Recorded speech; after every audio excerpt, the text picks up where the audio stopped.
Assalaamu calaykum asxaabta kusoo dhawaada channelka. Maanta waxaan rabnaa inaan ka fargareyno CMD ama CMD useful commands kuwaasoo ka caawin doonaan inay shaqada ku fududeeyaan adigoonan hal meel single click ku siinin. Aynu u gudubno koorsada aynu bilowno koorsada insha Allah. Darad waxaynu ka soo hadalnay CD ama command prompt ama CLI. waxaanu sheegnay inay sharxi doono command lines la isticmaalo ama CD command lines. So first command or today I'm baranayno waxa waaye waa CD ama change directory. So si micnaha marka ugu horeysa u booqatid meel, yani waxaa dhahnay GUI wuxuu isticmaalaa mouse ama mouse ama click. So in aad directory-gan booqatid oo aad click ku siisid markaas ka bacdi ayuu waxaa ku furmaya waxaa la yiraahdaa directory-ga aad rabtay fileska ku jira sidaas ku arki kartaa.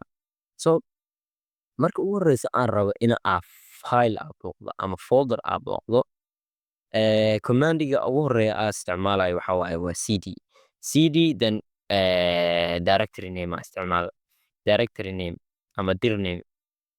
So kan wuxuu iga caawinaa in uu navigation igu sameeyo in aan booqan karo directory-gan. Then directory-gaas waxaa haddii aan ku abuurayo file inta ku abuurayo haddaa folder cusub ku sii sameynayo oo iga sii saacidaya. So aan fiirino marka maxaa jooga hadirtaan micnaha file explorer-kayga ama meesha oo fileskayga inta waxaa ku haystaa terminalka ku haystaa oo PS Code. So waxaan soo sheegnay in aan micnaha GUI u isticmaalo navigation. Commandiga ugu horeeyana waxay ahayd CD oo ah inuu ku navigate gareeyo si uu folderkaas ku geeyo ama directory-gaas. So hadda waxaa rabaa desktop oo kala rabaa then Ilyas oo kala rabaa folderkan oo kala aan galay. So sidee u gali karaa anoo isticmaalay command.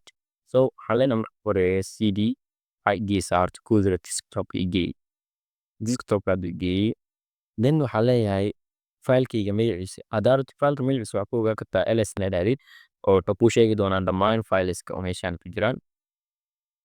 Directory oo la dhahaa Ilyas waa kana directory waa d cadada clear la iska dhis ama cls iska dheh clear screen laga wadaa commandigaas oo isticmaali kartaa ama waa isticmaali commandigaas.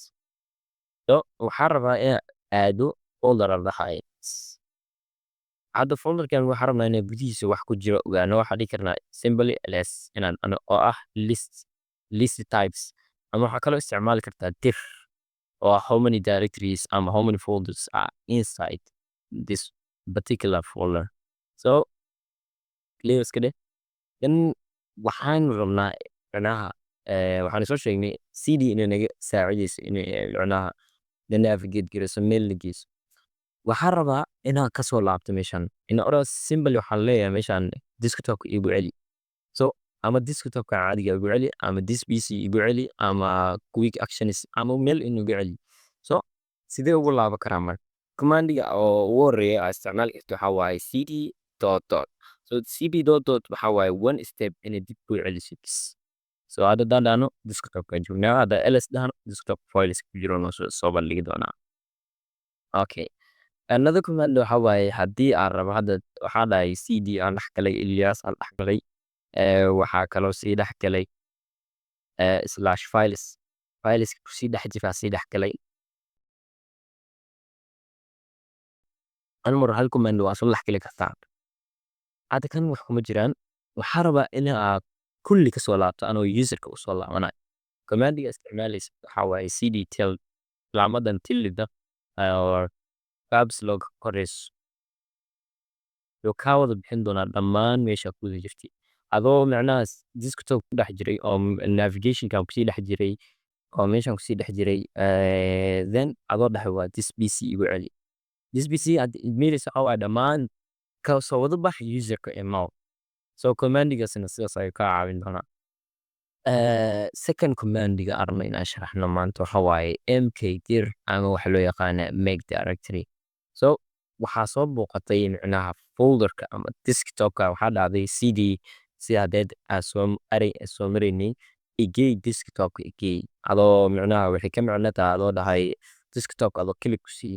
So desktop maxaa ka rabtaa ma folder abuuri rabtaa ama file ama project abuuri rabtaa. So command-gan wuxuu kuu sameeyaa inuu kuu abuuro folder ama directory wax loo yaqaan. So mk dir haddaad dhahdid whatever name you want, so waxaa dhahdaa test oo kale. So wuxuu kuu abuuraa directory kuu abuuraa. Aan isla aragnaa so example. So hadda waxaanu joognaa desktopka ama file managerka. Waxaan rabnaa inaan file abuurno. Let's say aan booqano Elias folderkaas oo kale. meeshaan aan rabnaa inaan folder ku abuurno. Folder inaan abuurno. Say command-ga adeegsanayno wuxuu horta cd oo waxaa igeysaa desktopka islaas Elias. Macnaha folderkaas inaan inta ka booqdaa rabaa sida macnaha kan GUI-ga uga booqday. So LSD hadda waxaa ku jira laba file ku jirto folderkaas loo yaqaano files iyo index.js. So waxaa dhahdaa make dir test iyo abuur directory line test. So ujeedis isla markiiba wuu noo abuuray. Ujeedaa ku celi waxaa dhahdaa make dir let's say project oo kale sameyno hit enter isla markii waa noo abuuray project. So shaashadaas ka clear gareyno. So haddaan rabno directory badan maxaa sameynayna hadda waxaa dhahdaa make dir index.intro.comma then waxaa leenahay second then waxaa leenahay comma then that.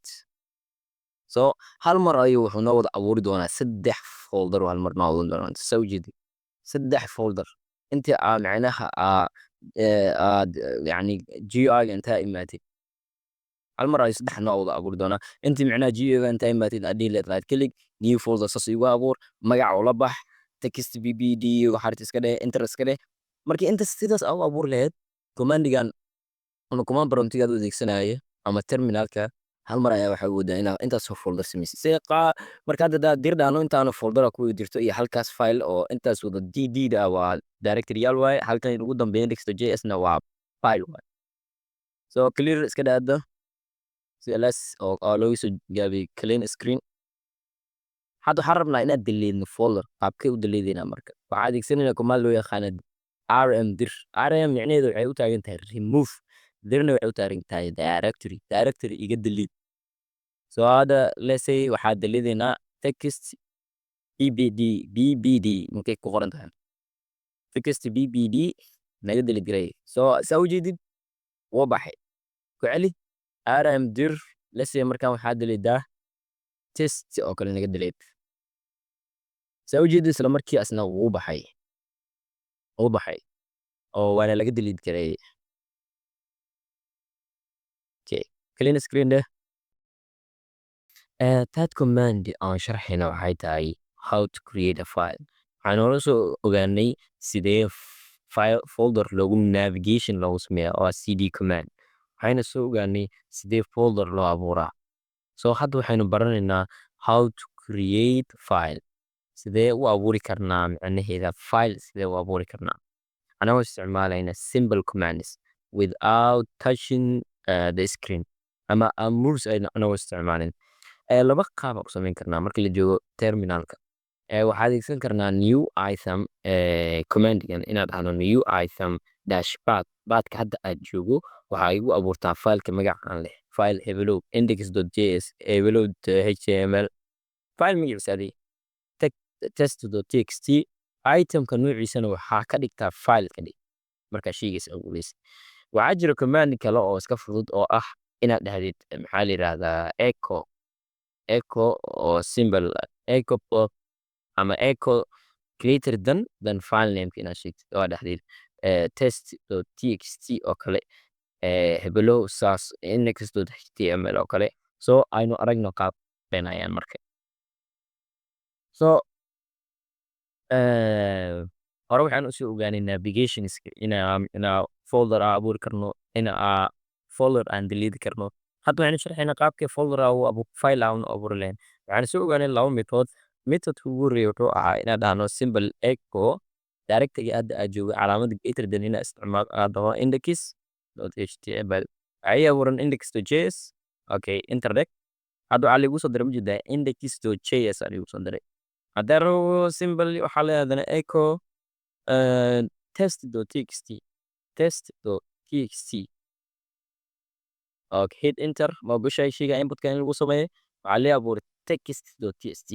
So waxaan rabaa folder oo wax inaan ku qoro, inaan wax qoro, then folderka sidaas ku abuuri. Qaabkee u abuuri karaa micnaha? So si aan u abuuro folder micnaha wax ay qoran yihiin waa inaad symbol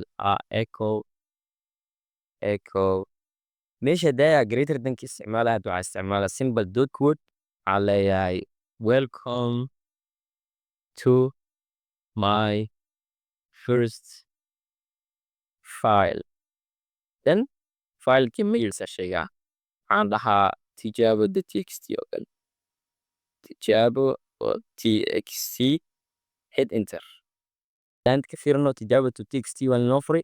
Haddaan symbol aan furno maxaa ku qoran welcome to my first file. So adoona furin see ku ogaan karaa in micnaha waxa gudihiis ku jiro qaabkee usoo akhrin karaa anoona furin filekaas.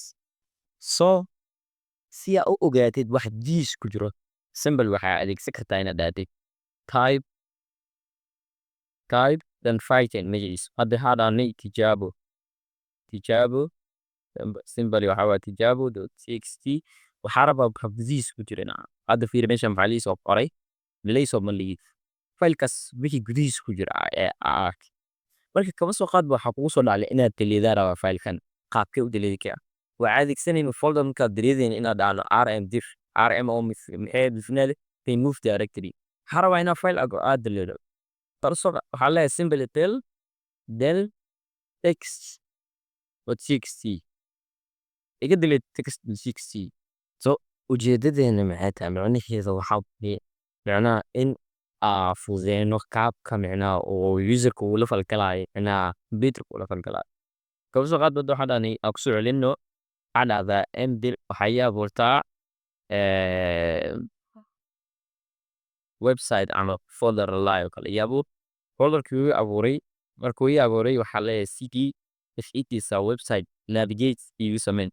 Then waxaa iigu dhex abuurtaa echo greater than waxaa rabaa 3 file oo kala html waxaa kaloo iigu abuurtaa haddaad sidaad shido kusii tusanaa nxt html waxaa kaloo iigu abuurtaa anoonan micnaha aanan computerka dul tegin waxaa iigu abuurtaa style.css waxaa kaloo iigu abuurtaa index.js echo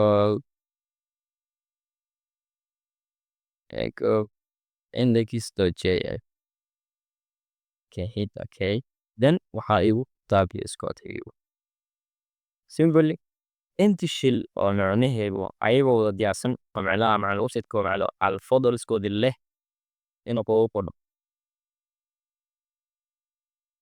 okay had markaa fiirisid fiiri waxaa abuuray 3 file index.html index.js style.css macnaheedu waxaa waaye in shaqadii la fududeeyo bis abo ka maarmaayo inaa macnaa event ama click ama meel wax siisi inaa shaqadii la fududeeyo sidaas waa ujeedka terminalka ama cmd ama powershellka loo isticmaalayo. I hope inaa wax ka fahanti waxaanu soo sharaxnay maanta commnds aad u fara badan hadda markaan rabno shaashadeenin screen ama screen recording ama screenka in aynu remove gareyno waxaanu isticmaalaynaa cls ama clear command labadan waxay naga remove gareynayaan commandska aan soo qornay. So waxaa kaloo isticmaalnay cd oo ah giant directory. Okay cd waxaaynu soo sheegnay inay tahay micnaha inaa giant directory aan cd dot maxaa waaye one step backward dib iyo celi hal step dib iyo celi. So commandigii kale aan isticmaalna waxaa waaye userka macnaha waxaa rabaa inaad dhammaan folderska aad booqdo inaa hal mar fado waxaa leeyahay cd calaamadan tilla waxay ku jirtaa taabka keyboardkaada taabkiisa ay ka koreysaa. Waxaa jiro mk dir wax loo yaqaano mk dir oo ah make directory. So waxaan kaloo soo sharaxnay mkdir oo ah directory in lagu abuuro ama folder in lagu abuuro waxaa ku egaya qaabkii folderkaas aa u daleedi lahaa ama aa uga saari lahaa meesha. waxaa kaloo soo sheegnay echo ama commandigan isticmaala directory maadaama kan u dheer yahay new item dashboard file nameka then itemka nuuciisa oo ah file inaad shintid. waxaa kaloo na soo baranay del ama qaabka aa u daleedi lahayd filekaas aa abuurtay qaabka u daleedi lahayd waxaana kaloo yacni abuurnay ama simple command ama shortcut qaab aad macnaha web aad ugu furi lahayd ama web folder web project adoonan macnaha aanan meel kala galeen qaabka aad VS Code ugu soo furi lahayd si macnaha in order howsha ay kugu fududaato. Waxaan filayaa in aad macnaha muuqaalkan uu ku anfacay oo aad wax ka faa'iidid oo wax ka faa'iiday. So naga hilmaamin muuqaalka like gareyso channelkana soo subscribe gareyso. Waa mahadsantahay.